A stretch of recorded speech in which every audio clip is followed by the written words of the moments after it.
न्यायाधीश ने चौथी पेशी में अपना फैसला सुनाते हुए कहा, आप दोनों का तलाक मंजूर किया जाता है। देव और साधना अलग हो चुके थे। इस अलगाव में अहम भूमिका दोनों पक्षों के माता पिता जीजा की थी। दोनों के माता पिता इस विवाह से खफा थे। दोनों अपने बच्चों को कोसते रहे। विवाह की खबर मिलने से तलाक के पहले तक दूसरी जाति में शादी, घर परिवार, समाज, रिश्तेदारों में नाक कटा कर रख दी। कितने लाड़ प्यार से पाल पोस कर बड़ा किया था, कितने सपने संजोए थे, लेकिन प्रेम में पागल कहाँ सुनते हैं किसी की। देव और साधना दोनों बालिग थे और एक अच्छी कंपनी में नौकरी करते थे। साथ साथ एक दूसरे से मिलते थे। एक दूसरे को देखते कब प्रेम हो गया उन्हें पता ही नहीं चला। फिर दोनों छिप छिप कर मिलने लगे। प्रेम बढ़ा और बढ़ता ही गया। बात यहाँ तक आ गई कि एक दूसरे के बिना जीना मुश्किल होने लगा। वे जानते थे कि मध्यवर्गीय परिवार में दूसरी जाति में विवाह निषेध है। बहुत सोच समझकर दोनों ने कोर्ट मैरिज करने का फैसला किया और अपने कुछ एक दोस्तों को बतौर गवाह लेकर रजिस्टर ऑफिस पहुंच गए। शादीशुदा दोस्तों बदला लेने के लिए सहायता करते हैं और कुंवारे दोस्त यह सोचकर मदद करते हैं मानो कोई भलाई का कार्य कर रहे हों। ठीक 1 माह बाद विवाह हो गया। उन दोनों के वकील ने पति पत्नी और गवाहों को अपना कार्ड देते हुए कहा, यह मेरा कार्ड, कभी ज़रूरत पड़े तो याद कीजिएगा। क्यों? देव ने पूछा था। वकील ने हंसते हुए कहा था, नहीं, अक्सर पड़ती है कुंवारों को भी और शादीशुदा को भी। मैं शादी और तलाक दोनों का स्पेशलिस्ट हूँ। वकील की बात सुनकर खूब हंसे दोनों, लेकिन उन्हें क्या पता था कि वकील अनुभवी है। कुछ दिन हंसते गाते बीते, फिर शुरू हुई असली शादी, जिसमें एक दूसरे को जली कटी बातें सुननी पड़ती हैं, सहना पड़ता है, एक दूसरे की कमियों की अनदेखी करनी पड़ती है। दुनिया भुलाकर जैसे प्रेम किया जाता है, वैसे ही विवाह को तपोभूमि मानकर पूरी निष्ठा के साथ एक दूसरे में एकाकार होना पड़ता है। प्रेम करना और बात है, लेकिन प्रेम निभाने को शादी कहते हैं। प्रेम तो कोई भी कर लेता है, लेकिन प्रेम भावना जिम्मेदारी भरा काम है।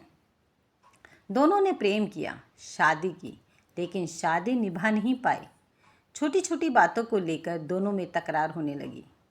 साधना गुस्से में कह रही थी, शादी के पहले तो चांद सितारों की सैर कराने की बात करते थे, अब बाजार से ज़रूरी सामान लाना तक भूल जाते हो। शादी हुई या कैद, दिन भर ऑफिस में खटते रहो और ऑफिस के बाद घर के कामों में लगे रहो। यह नहीं कि कोई मदद ही कर दे। साहब घर आते ही बिस्तर पर फैलकर टीवी देखने बैठ जाते हैं और हुक्म देना शुरू, पानी लाओ, चाय लाओ, भूख लगी है, जल्दी खाना बनाओ वगैरह। देव प्रति उत्तर में कहता है, मैं भी तो ऑफिस में आ रहा हूँ। घर का काम करना पत्नी की जिम्मेदारी है। तुम्हें तकलीफ़ हो तो नौकरी को छोड़ दो। लोगों को मुश्किल से नौकरी मिलती है और मैं लगी लगाई नौकरी छोड़ दूँ तो फिर घर के कामों का रोना मुझे मत सुनाया करो। इतना भी नहीं होता कि छुट्टी के दिन कहीं घूमने ले जाएं। सिनेमा, पार्टी, पिकनिक सब बंद हो गया है। ऐसी शादी से तो कुंवारे ही अच्छे थे, तो तलाक ले लो। देव के मुंह से आवेश में निकल तो गया, लेकिन अपनी फिसलती जबान को कोस कर चुप हो गया। तलाक का शब्द सुनते ही साधना को रोना आ गया। अचानक से माँ का फ़ोन और अपनी रुलाई रोकने की कोशिश करते हुए बात करने से माँ भाप गई कि बेटी सुखी नहीं है। साधना की माँ दूसरे ही दिन बेटी के पास पहुँच गई। माँ के आने से साधना ने अवकाश ले लिया। देव काम पर चला गया। माँ ने कहा, मैं तुम्हारी माँ हूँ। फ़ोन पर आवाज़ से ही समझ गई थी। अपने हाथ से अपने पैर पर कुल्हाड़ी मारी है तुमने। अगर दुखी है तो अपने घर चल, अभी माता पिता जिंदा हैं। तुम्हारे दिखने में सुंदर हो, खुद कमाती हो, लड़कों की कोई कमी नहीं है। जात समाज में अपनी बड़ी बहन को देखो, कितनी सुखी है। पति 4 साल में 4 बार मायके लेकर आता है और आगे पीछे घूमता है। एक तुम हो, तुम्हें परिवार से अलग करके शादी के नाम पर सिवा दुख के क्या मिला। पति की बेरुखी और तलाक शब्द से दुखी पत्नी को जब माँ की सांत्वना मिली तो वह फूट फूट कर रोने लगी। माँ ने उसे सीने से लगाकर कहा, 2 वर्ष से अपना मायका नहीं देखा है, अपने पिता और बहन से नहीं मिली, चलो घर चलने की तैयारी करो। साधना ने कहा, माँ लेकिन देव को बताए बिना कैसे आ सकती हूँ। शाम को जब मैं घर पर नहीं मिलूँगी तो वे क्या सोचेंगे। माँ ने गुस्से में कहा, जिस आदमी ने कभी तुम्हारी खुशी के बारे में नहीं सोचा उसके बारे में अब भी इतना सोच रही हो। पत्नी हो, गुलाम नहीं, फ़ोन करके बता देना।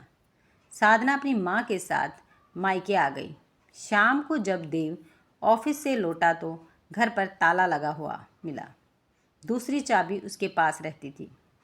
ताला खोलकर फ़ोन लगाया तो पता चला कि साधना अपने मायके से बोल रही है।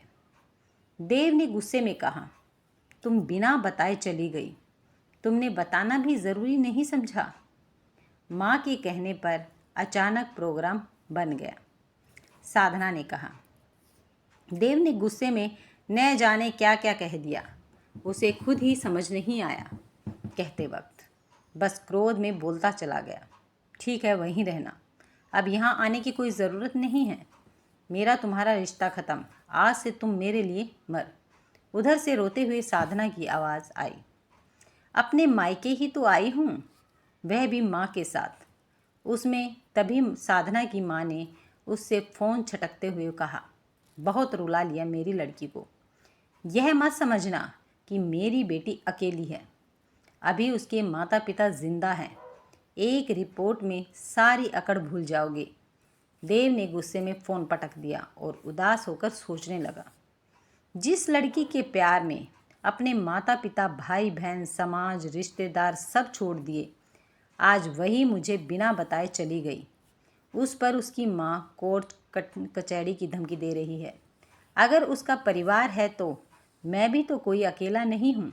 देव भी अपने घर चला गया।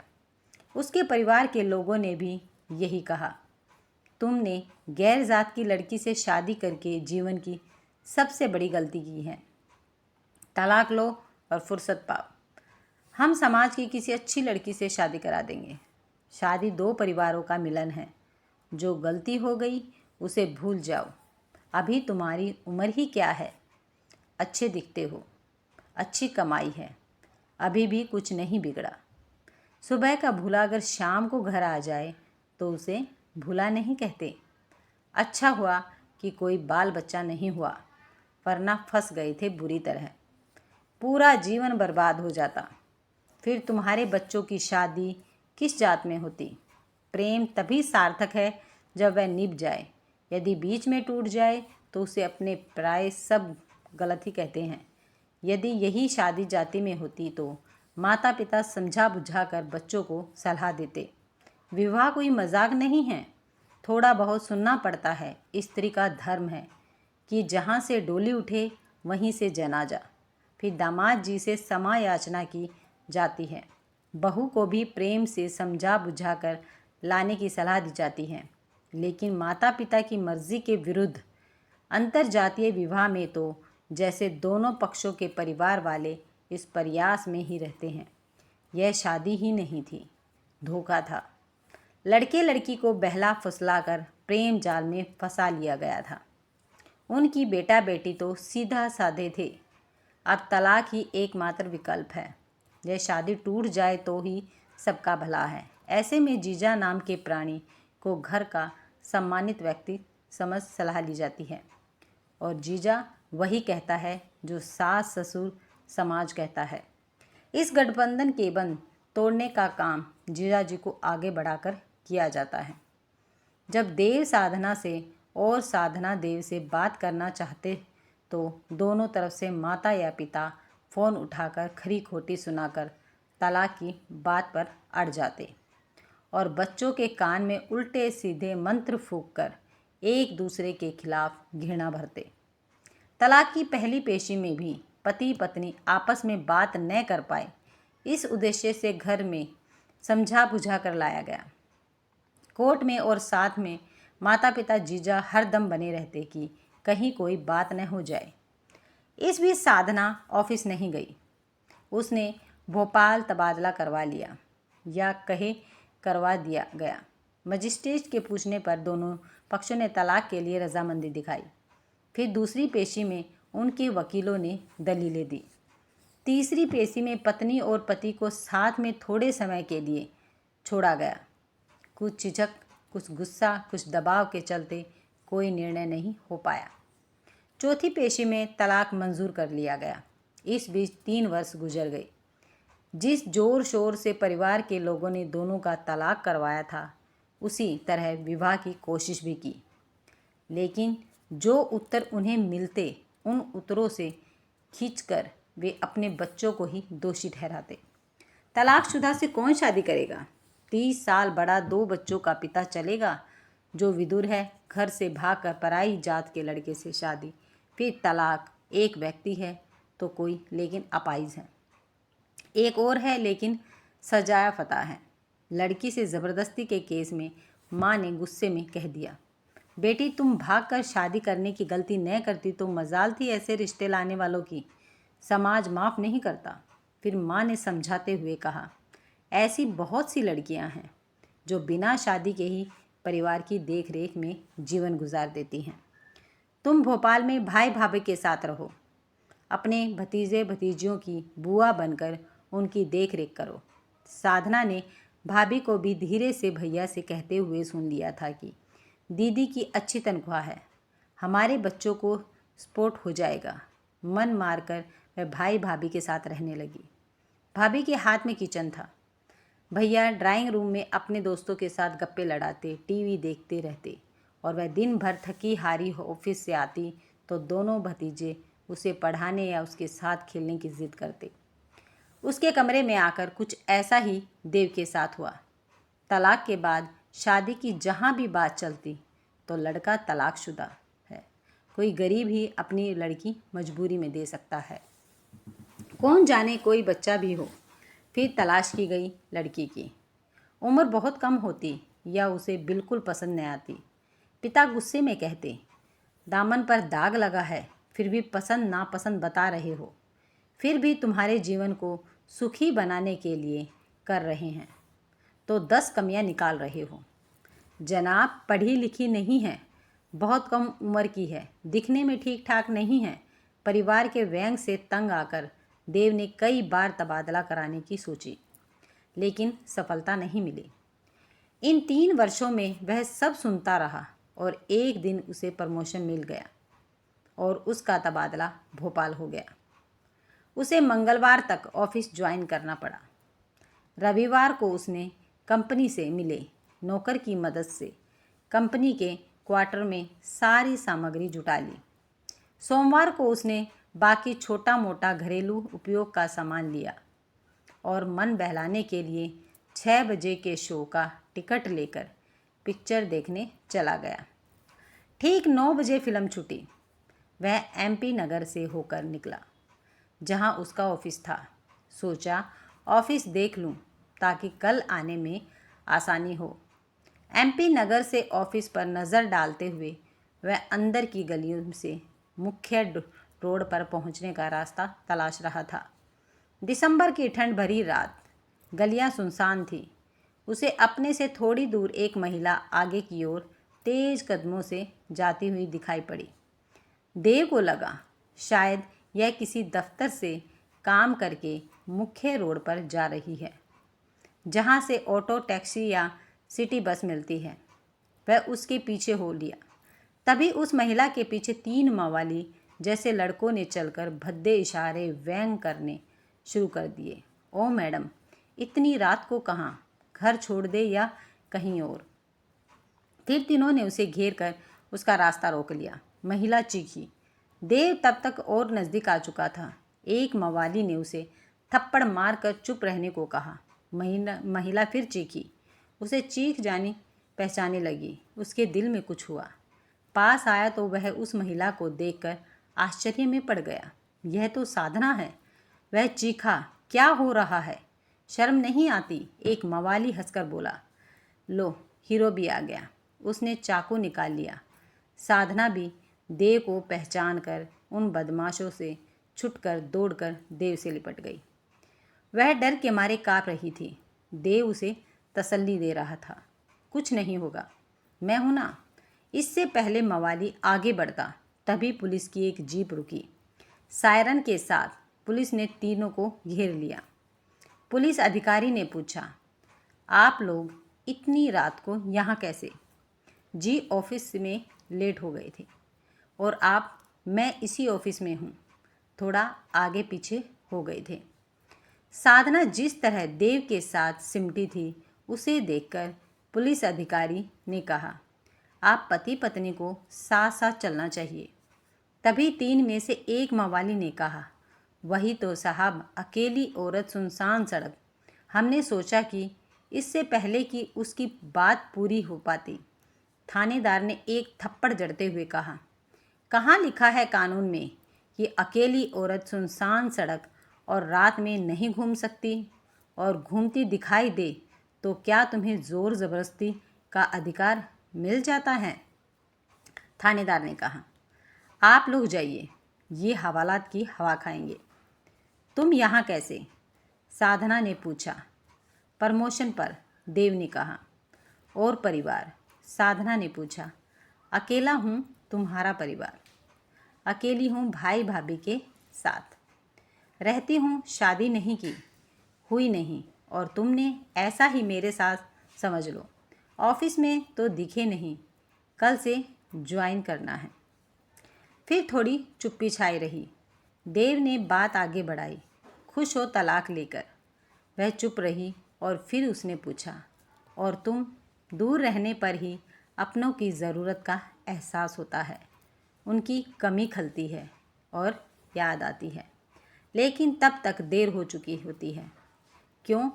क्या हम दोनों में से कोई मर गया है या जो देर हो चुकी है? साधना ने देव के मुंह पर हाथ रखते हुए कहा, मरे तुम्हारे दुश्मन। उन दोनों ने पास के एक शानदार रेस्टोरेंट में खाना खाया। घर चलोगी मेरे साथ? कंपनी का क्वार्टर है। अब हम पति पत्नी नहीं रहे, कानून की दृष्टि में और दिल की नज़र में। क्या कहता है तुम्हारा दिल? शादी करोगे फिर से? कानून, समाज के लिए शादी ही करनी थी तो छोड़कर क्यों गई थी? देव ने कहा, औरत की यही कमज़ोरी है, जहाँ स्नेह प्यार मिलता है खिंची चली जाती है। तुम्हारी बेरुखी और माँ की प्रेम भरी बातों में चली गई थी। कुछ मेरी भी गलती थी, मुझे तुम्हारा ध्यान रखना चाहिए था। लेकिन अब फिर कभी झगड़ा हुआ तो छोड़कर तो नहीं चली जाओगी? देव ने फिर पूछा। तोबा तोबा, एक गलती एक बार, काफ़ी सह लिया। बाहर वालों की सुनने से अच्छा है पति पत्नी आपस में लड़ने सुन ले एक दूसरे की। अगले दिन ऑफिस के बाद वे दोनों एक वकील के पास बैठे थे। वकील दोस्त था देव का। वह अचरज में था। यार, मैंने कई शादियां करवाई हैं और तलाक भी, लेकिन यह पहली शादी होगी जिससे तलाक हुआ, उसी से फिर शादी। जल्दी हो तो आर्य समाज में शादी करवा देते हैं। वैसे भी बहुत देर हो चुकी है, अब और देर क्या करनी? आर्य समाज से ही करवा दो। कल ही करवा देता हूँ, वकील ने कहा। शादी संपन्न हुई। इस बात की साधना ने अपनी माँ को पहले खबर दी। माँ ने कहा, हम लोग ध्यान नहीं रख रहे थे क्या? साधना ने कहा, माँ, लड़की प्रेम विवाह करे या परिवार की मर्जी से, पति का घर ही असली घर है स्त्री के लिए। देव ने अपने माता पिता को सूचना दी। उन्होंने कहा, शादी दिल तय करता है, अन्यथा तलाक के बाद उसी लड़की से शादी कहाँ हो पाती है। सदा खुश रहो। और इस तरह शादी, फिर तलाक और फिर शादी। अगर आपको ये कहानी पसंद आई है तो वीडियो को लाइक, शेयर और